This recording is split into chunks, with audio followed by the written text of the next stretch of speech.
welcome to UPress Play, a sports show with the sports reporters of the University Press. I am Maddox Greenberg, and with me is Morgan Larkins. So a lot of stuff to talk about FAU-wise. We're going to try to keep things a little bit short, but so FAU, they fell to Tulane 35-24 on the road. I think it was kind of granted, even though FAU was making a comeback. They defeated Tulsa the week prior. Things were looking kind of good, but again, they have a very tough last three road games of the season. Now last three games of the season. Now last two games because Tulane, one of the best teams in the American. They're on the road. They look a lot better than I thought they would be. I mean, put up 24 points, keeping Tulane within 35, but still penalties killed them. We'll go a little bit more in depth about that. The final two games of the regular season, they're going to be the next football game I'll be calling on the 22nd this Saturday at 3 p.m. FAU playing UConn, a rematch from last year's game when UConn in Connecticut, and FAU traveled there, won the game 48-14, I believe. So FAU want to get a little revenge there and home field territory. The problem is UConn is very good this season. Their only losses were in overtimes to some pretty good programs as well.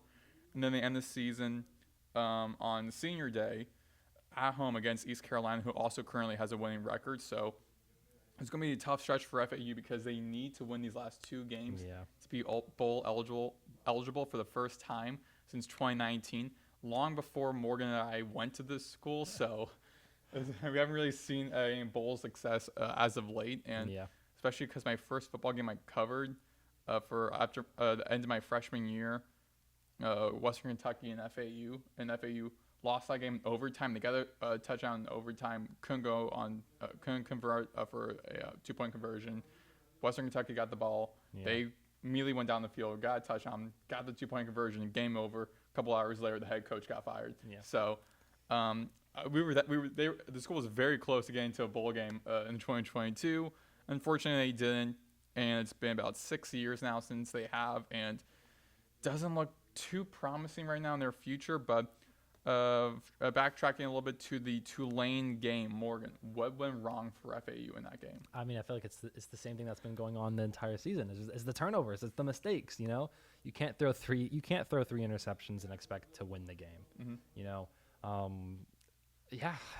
mean, it's a pretty simple, but I mean, I don't want to keep beating a dead horse. Like when you throw 3 interceptions, that's 3 extra opportunities for the other team to score.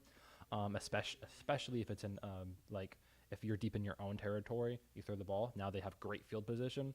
I mean, Tulane was just the better team in general anyways. So when you give them 3 extra opportunities, it's going to be very hard to win. Yeah, FAU, they had, led the game with 7 penalties for 84 yards. Just, again, keep shooting yourself in the foot. You cannot be doing that. Looking at Velkamp stats, he had also 3 interceptions, a 2-3 touchdown interception ratio, so 3 for 2 touchdowns. Got sacked once. Led the game with, well, at least he won the passing game in that regards, 375 passing yards. So FAU went all over the field, I believe, because I was listening to the game on Fox Sports 640, I believe the channel is, with Ken LaVicka, and it wasn't Chris Newbold, someone else, because Chris Newbold missed his flight or something. But I was listening to the voice for Al Radio, Ken LaVicka, shout out Ken, and I believe it was at the end of the first quarter, FAU had about 200 total yards or something. So they were looking really good in the first couple of quarters, stats wise. But again, field wise, performance wise, still struggling. A couple of drives in the first quarter, FAU looked like they were going to go score a touchdown. Then Velkamp throws an interception. They just keep shooting themselves in the foot and struggling, just really struggling. I mean, again, for rushing yard wise, Tulane doesn't really have much a rush heavy offense or more passing off heavy. But again, run game wise for Tulane, they were doing great, 162 net yards compared to FAU's 97 net yards. So again, FAU struggling against the run. And as you were saying, he seems to be the very same every single week when we talk on the show, when we talk about FAU football and what went wrong, what went right, and what they need to improve on. It's always defense and penalties and try not cause any turnovers. And that's going to be the same. I feel like it's going to be the same thing they have to try resolve for the last 2 games of the season, particularly against this opponent, UConn, because scouting UConn, they are a very good rushing offense. Really good. Cam Edwards, their star running back, is 8th in the nation in rushing yards. He's also tied 13th in rushing touchdowns. They are 116th in rushing defense. FAU is actually one of the worst teams in the nation in rushing defense, but tied 126th rushing defense. However, they do lead in passing offense. So, I mean, they also have pretty good wide receivers as well. Both star receivers in this game. Skylar Bell, the top receiver for UConn, 2nd in the nation in receiving yards and leads in receiving touchdowns. He's going to be a big guy that defense will be looking at. FAU's going to be playing their best corners, Wendell Fillard, Terez Reed on Skylar Bell majority of this game.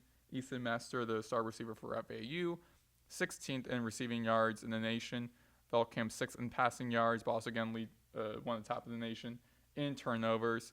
And Joe Fagnano tied 3rd in the nation in passing touchdowns. So I do expect to see some fireworks in this game, but also looking at the stats, I'm like, okay, the same stuff's going to happen that FAU has to improve on. That is rush defense, because they are really bad rushing, and Cam Edwards is one of the best rushers in the nation. Out of hundreds of running backs in Division I, he is one of the best. Yeah. They have to keep an eye on him, because also in that top 10 is Keyshawn Owens, the star running back for FIU, who was running circles around FAU's defense in the Shula Bowl in the 3rd game of the season. So a couple of the top rushers in the nation played against FAU. So FAU kind of get the short end of that stick, but still, like, rush defense is one of the biggest things, because there's always passing, but the next part of passing is rushing. And we got like scramblers, like we got guys like Jake Redslap who typically scramble, or running backs like Jamari McClure, who had 94 net rush yards, or any other running back in the past who had like 100 plus rushing yards against FAU's defense. That is bad, and the rushing defense needs to improve on that heavily. Yeah, I think Cam Edwards is a running back. When I watch him play, like, first of all, he loves contact. Right, mm-hmm. He's always like trying to stiff arm people or just break through them with his shoulder. He loves contact. He's really good he's like really patient. He has great cuts. And he went off last week, so that momentum that he had, 165 yards, he's going to bring it into this week as well against another team who has a poor rush defense. And Skylar Bell, my goodness gracious, he's probably going to be a name that you see in the NFL. He's not going to be like one of the top receivers taken in the draft class, but like in a couple of years, he might be like one of the depth receivers for a team. He could be that gem you always like find in each round. Like for example, like RJ Harvey, like that he's like a gem. He was taken in the 2nd round. Like a lot of these guys, you really don't expect to be really good in the NFL level, and they got dropped very late in the draft class, but turned out to be very terrific. I mean, again, talking about running backs, Ja'Cory Bill McCroskey-Mary, the star running back for Washington Commanders, who are also not doing so well this season. But we're going to go more topic about NFL later, but he was in the 7th round, the last round, and he now leads like the team, one of the top rushers right now in the NFL. So again, like, you can find guys late in the round, and we all know this as an NFL sports fans, you can find guys late in the draft class and then trying to be terrific. So again, like Skylar Bell is Skylar Bell is going to be one of those guys. I mean, what UConn likes to do a lot with him is like the wide receiver screens, right? They should throw it behind the line of scrimmage to him, set up blockers, and Bell does a really good job of using his blockers as well. And he's just yards after the catch guy. But don't underestimate him down the field too, because he has some nice high contested jump ball catches. So Skylar Bell is going to be a guy to watch. The defense needs to circle their game, and it's going to be a little tough because you have an 1,000-yard rusher in the backfield, but then a 1,000-yard receiver out on the sides near the sidelines. And Fernando is having a great season. I mean, 25 touchdowns to 1 interception. He takes care of the ball, unlike Caden Veltkamp. This is going to be a very, very tough team to face. And again, like, we know leading into this game, FAU needs to win this. So, and UConn's already bowl eligible. They have nothing to lose in this game. FAU has everything to lose. I mean, there's always that saying. It's like the most dangerous person is the one that has everything to lose or something. So FAU has everything to lose leading into this game. They're playing at home So even though, again, on paper, stat-wise, looks like UConn's game, it probably might be, but as my favorite saying goes, it says throughout the entire time on the show, is the game is, you look good on paper, but the game's played on grass. So UConn looks really great on paper. FAU, again, like, they punch more than what they're worth. If they stopped making a couple of small mistakes, they could have won that. I remember Ken Levicka was saying at halftime for the Tulane game, where he was like, if FAU just didn't turn the ball over like once or twice in that second half, they would have been up leading into the half. Up by a couple of points over to like Tulane, which I think had like 20, I believe at 20, they were leading, I think 21-10. FAU could have been 24-21 in that game. So a lot of those small mistakes, FAU could be like already bowl eligible at this point, but some of those small mistakes leading over time, they keep making over and over again, is a problem. And another saying that goes is, the definition of insanity is doing everything the same and expecting different result. We always say in FAU, I'm sure there's coaching staff, everyone knows this. It's improve on the defense, particularly the rush defense, not commit any penalties, and Velcamp cannot turn the ball over. They keep expecting that, yet every single game they're expecting it and trying to see a different result, and not really, at least from my vantage point, it doesn't seem like they're changing their ways much to improve in each game, and they're still expecting a different result. Definition of insanity. So UConn looking good on paper, but again, you're at FAU, you're on the road. Regardless, on a road game, it is tough regardless. Hopefully this time FAU will have a lot more fans showing up for this game, particularly for it's like I think it's like home team week or something for the game. So it's like a sponsor event. Hopefully the fans show up for this game, because it's a very crucial game for FAU, and if enough fans show up and make it difficult for Fagnano and for Skylar Bell and Edwards to make the plays, it could be beneficial to them, but also FAU can't rely too much on their fans. They have to rely also on themselves in the preparation. So they have to rely on that secondary to isolate Skylar Bell, try to stop the run against Edwards. And try to get to Fagnano. So they have to do a lot of things to prepare for this game. You look at UConn's defense, so they have to do the same thing. And during their track record, they have the players to make FAU make those mistakes. Byron Parham, their linebacker, over 100 tackles already on the season, 10.5 sacks, and 2 forced fumbles, 3 fumble recoveries. He's the star defensive player to look out for. And he, when UConn sends him out on the blitz, he's gonna break. He's either gonna get to the quarterback and get some pressure, or he's gonna get the sack, right? And he does really good job at making like split-second decisions, right? It's like I remember watching some of his film earlier this past weekend, and I was watching him like in a split second. There was a read option.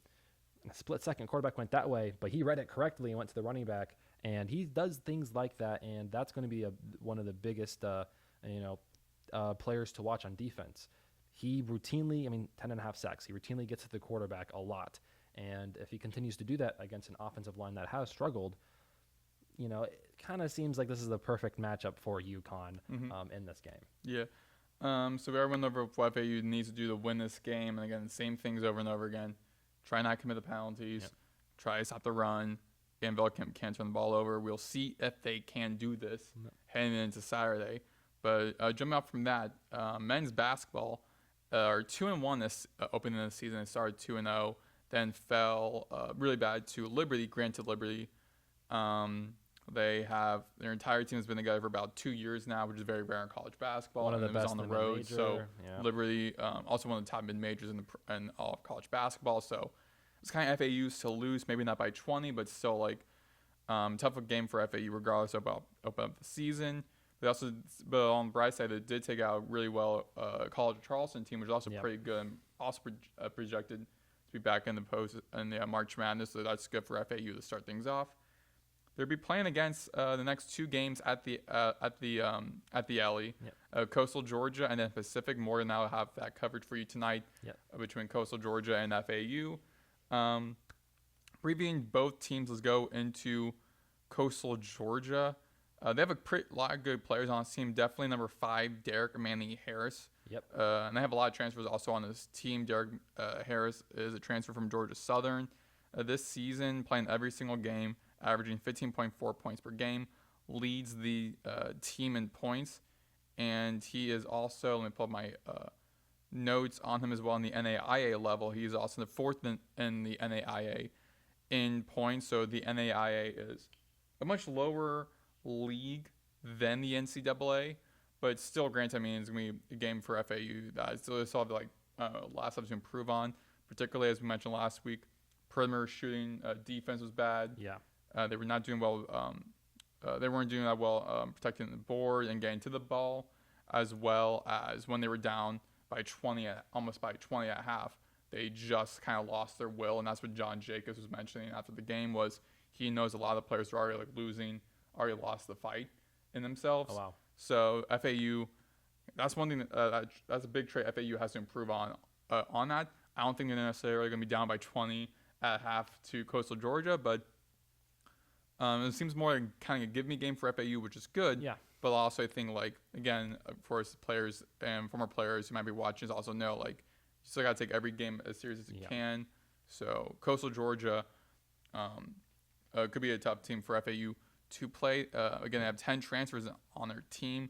They are returning only 3 players from their program, and so far they're looking pretty good. They're 3-4 on the season right now. They lost 3 in a row, then got a win. Then lost again on the road and got another win. They played against Bethune-Cookman in the exhibition game a couple of days ago, losing 101-60. Yeah. And so this game against FAU is going to be an exhibition game also for Coastal Georgia. It was pretty weird, an exhibition game in the middle of the season, or middle of the beginning of the so I non-conference. was researching that. I was like, oh, it's an exhibition game for them, but not for us. Like, it It's- goes on yes. our record, but not their record. Yeah, so that's what they did also last season, because it's the second time Coastal Georgia is playing FAU. Yeah. And same thing where it was an exhibition for Coastal Georgia, not for FAU. So again, like for Coastal Georgia, it's not really much on them to win. Like again, they have really nothing to lose. FAU, it matters on their schedule, and Imagine they definitely want to win that game. Yeah. The Ellie is going to be we know as broadcasters and as fans, we know that the Ellie is very loud and punches way more above its weight class. So it is going to be difficult for Coastal Georgia to play in that arena tonight. But also, the one thing that they do have going for them is they have like 3 pretty decent 3-point shooters, and that's like something that FAU struggled with a lot against Liberty.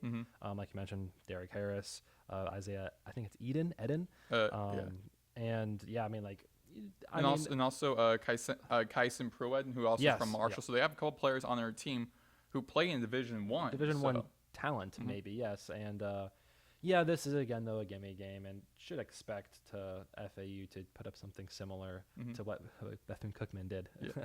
And I think that, as I mentioned this last week as well, where I think it was very brilliant what Jacobs did for the non-conference, because during media day, myself, Chris Talt, and Nathan Kors, a couple other broadcasters for Owl Radio, we were attending media day on October 15th last month. And I was asking Jacobs, I was looking at the non-conference, and before the season started, I was thinking, like, okay, a couple of tough opponents. The rest are, like, kind of give-me games. I mean, they're also playing against, like, St. Leo, Division II schools. Like, it's not really going to do well for them. They have to win their conference tournament to be in the playoffs. But when I was asking Jacobs about that, of course, I didn't tell him like this, like, you guys non-conference alpha. But I'm saying, like, looking at the non-conference compared to what Dusty May built a year prior, because last season, Jacobs came into the program pretty late, built his team very late, that had a majority non-conference built by Dusty May, who then left to Michigan. So that non-conference was built for a team that went back-to-back March Madness. So it's difficult for a team just adjusting. And one of the things that Jacobs brought up was the fact that for that non-conference, the biggest thing was they didn't have any home games last season, or barely any home games. I think it was like you or someone else who was saying how they played like their home opener, and they didn't show up back to the LA for about like a month. Yeah, we mentioned that. Yeah. So now Jacobs says, okay, we're going to play a lot more home games this season so the fan base can be more connected with this program, and the players can start feeling more connected with the fan base as well.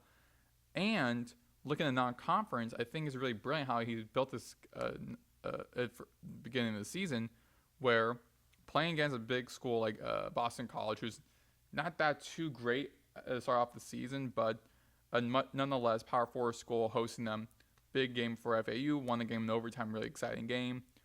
But then playing against on the road and in the neutral site against Coastal College of Charleston, and then against Liberty, we know what happened to Liberty. Liberty is a tough team to play. Yeah. But then you got College Charleston. So 2 teams in the who went to March Madness a couple of years ago, and a couple of years in a row. And FAU won 1-for-1 that game in that classic.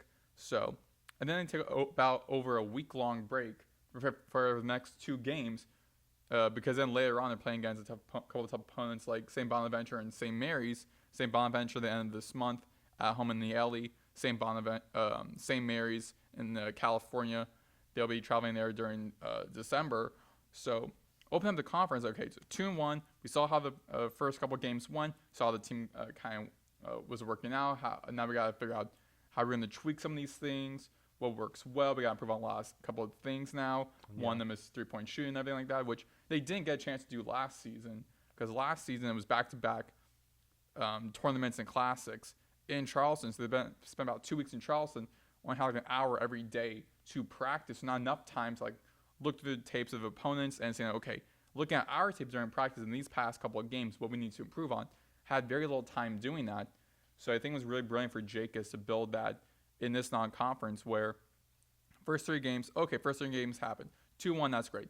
What we need to improve on, who's looking good, what adjustments can we make for the starting lineup, what do we have to improve on, which right now the biggest stuff is 3-point percent defense. Yes. And getting to the board aggressively on the defensive end, as well as having more fight for the players, which is more on the players than Jacobs. But yeah, so a lot of stuff they have to improve on there. And now they have about a week-long break to rest, get prepared for these next 2 games, which another game is against Pacific on the 20th, which we also can preview that team as well. But I think it's really brilliant how Jacobs built the non-conference throughout the season.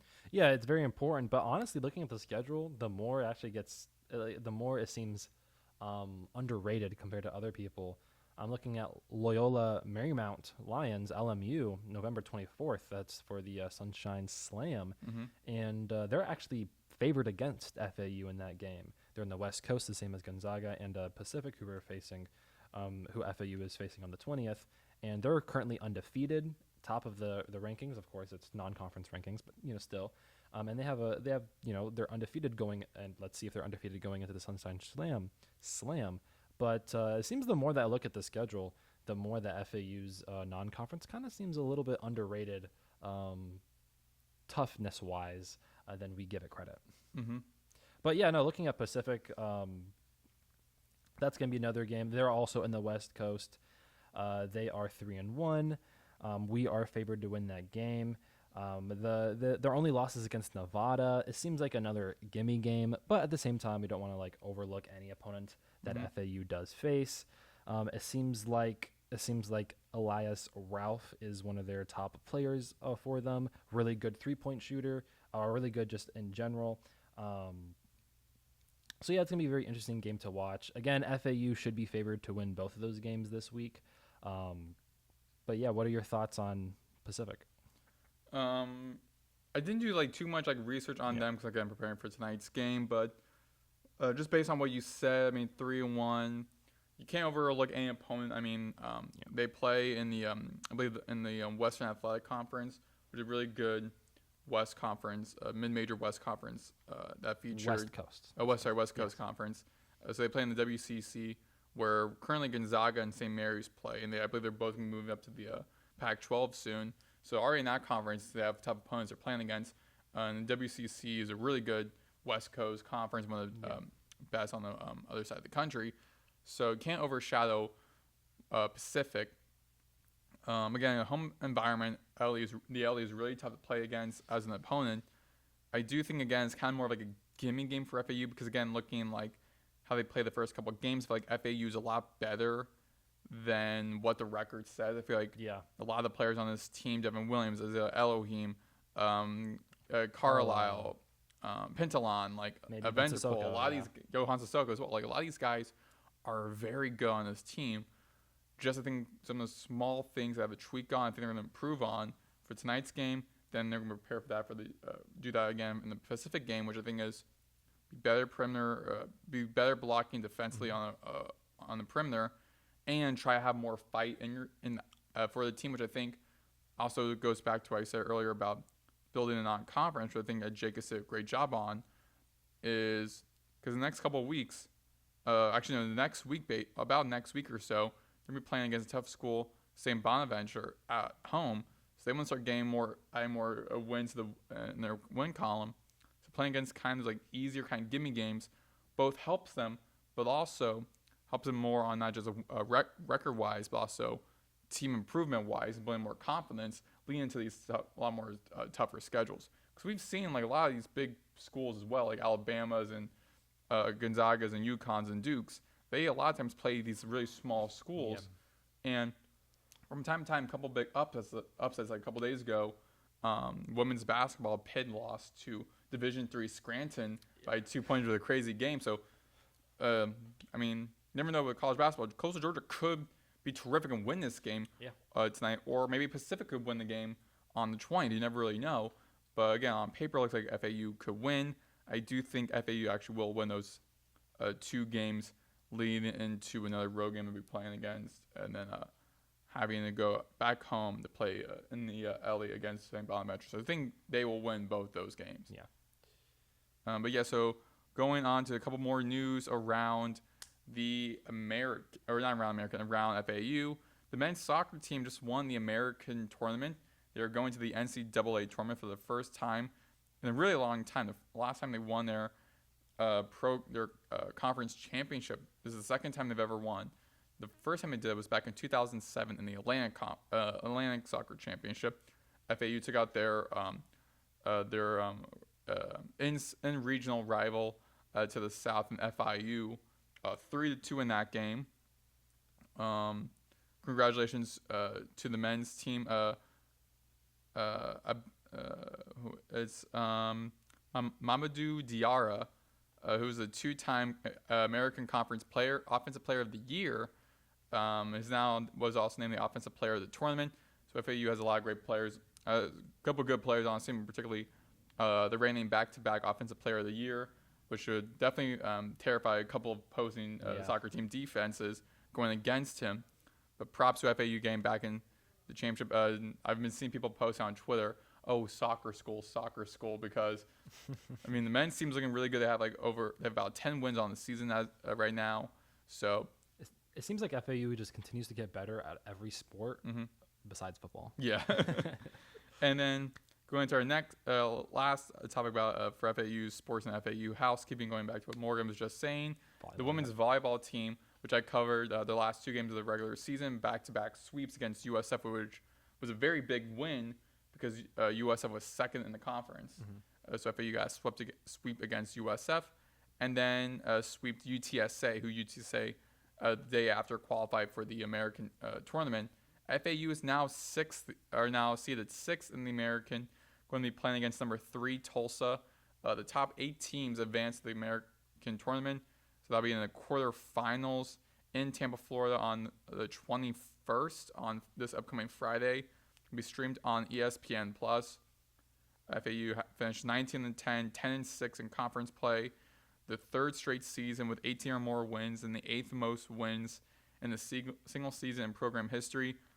A couple of seniors on this team are looking really good. Caleb Richardson, Victoria Hensley, Erin Morrissey. Madison Dyer was really good at the beginning of the season. She got injured in the middle of the season, and so I believe she's still out, but a couple other players fill in her place. Libby Ashline in the middle front, looking really good. Olivia Hardad, great sophomore, great true freshman Emily Bernard. A lot of great depth on this team for FAU. So congratulations to Fernanda Nelson and the Owls advancing to the conference tournament, finally figure out their seeding 6th overall. So congratulations. The last time FAU women's volleyball was in the conference tournament was last year. They qualified at the very end of the season, and they ended up getting swept as a 6th seed, getting swept by Wichita State, who I believe was seeded 4th in the championship game. So FAU is also seeking their first conference championship and their first appearance in the NCAA tournament for the first time since 2005 when they were in the Atlantic Sun. So a lot of stuff FAU has to kind of live up to, and a lot of revenge they want to start seeking heading back into the tournament, particularly playing in Florida again. It's a little more home field environment. Granted, at USF, and USF's going to be in the tournament, but great to be still within your home state where fans can travel 4 hours across the state to get to the Coral where the tournament will be played at. But finally, going in to a quick segment about in other news, NFL Week 11 almost done this season. Almost done. Looking at a couple of the big games, Patriots defeated the Jets on Thursday Night Football, 27-14. The Dolphins threw an upset over the Commanders in the first ever Madrid game for the NFL. In overtime, 16-13. Dolphins were down 13-6 in the end of the third quarter and scored 10 straight to win that game. A couple other big games. The last other game was the Eagles defeated the Lions for Sunday Night Football, 16-9. Not too exciting as I was anticipating, or much of America was anticipating, but Eagles got a victory. A close game between the Lions. But good news, we got some scoregami. We got the Bills defeating the Buccaneers 44-32, the first time that's ever happened. So Morgan, what game surprised you the most this week? Surprised me the most? Broncos and Chiefs. Mm-hmm. I'm starting to squint at the Kansas City Chiefs now, Mm-hmm. I feel like if you asked me like literally last week, I'd be, I think this says a lot about the Broncos. Yes, they had a tough matchup against the Raiders on Thursday Night Football, and they barely won. I think it was 10-7, mm-hmm. and that's a very important. That's very important because you're like, oh, okay, the Broncos, they're probably not as good as their record says they are, et cetera, et cetera. But then they do this again against the Chiefs in another close game, mind you. This is all AFC West divisional rivalry games that they were playing, right? I mean, the Ravens struggled, but they were playing the Browns, and they struggled in that game. You know. Every team I feel like struggles against good rivalries. All right, it doesn't matter if they're 10-2. I just picture that game against the Dolphins against the Patriots. Was it 2018, 2019, where the Patriots, of course, were still great. The Dolphins were not good, and the Dolphins upset the Patriots. The Miami Miracle, yeah. The division rival games always are tough games played, right? Tough games are played against division rivals, no matter how good or bad both of the teams are. And the Broncos just keep on winning. They keep on finding a way to win. And I feel like that says a lot about the Broncos. They're probably going to be a very underrated team going into the playoffs. A lot of teams are talking about the Bills because they did have a good win against the Buccaneers. The Patriots, who are having a great season with Drake May coming out, breaking out. You have a lot of teams that are being talked about in the AFC. Even the Ravens. People talk about the Ravens more than the Broncos, as in like, oh, they could come back and do something. But the Broncos are kind of being, from what I've seen, talked about less than those other teams, and I think that they might be a Super Bowl contender. That defense is really good. Bo Nix, maybe not as good as all the other quarterbacks, but still is playing well. It sucks that J.K. Dobbins is out for the year, but they do have R.J. Harvey, and Cortland Sutton's doing a good job as like their star receiver for that team. And there's McLaughlin also in the running back room. He's also looking good. Yeah, because I was watching a bit of that game too. That was an interesting game. So Broncos, Patriots both are the only two teams to have 9 wins on the season. And then there are the Colts with 8-2 records, so 3 teams already with 8+ wins. It's a little bit tricky for me to try and figure out the game that I think was like the most surprising because a lot of results, I mean, kind of granted just looking at the records overall, I mean, Ravens winning their 4 straight games. I didn't think they were going to win that game because the Browns were up 16-10. Then Dylan Gabriel got a concussion in that game, and so we got to see Shedeur Sanders. So he played in the last quarter, I believe, in that game against the Ravens. But Ravens again struggled in that game, but again, granted, a divisional opponent. I think though, for my surprise, I think will be the Jaguars-Chargers, just because of how dominant that victory was. I'm starting to think the Chargers.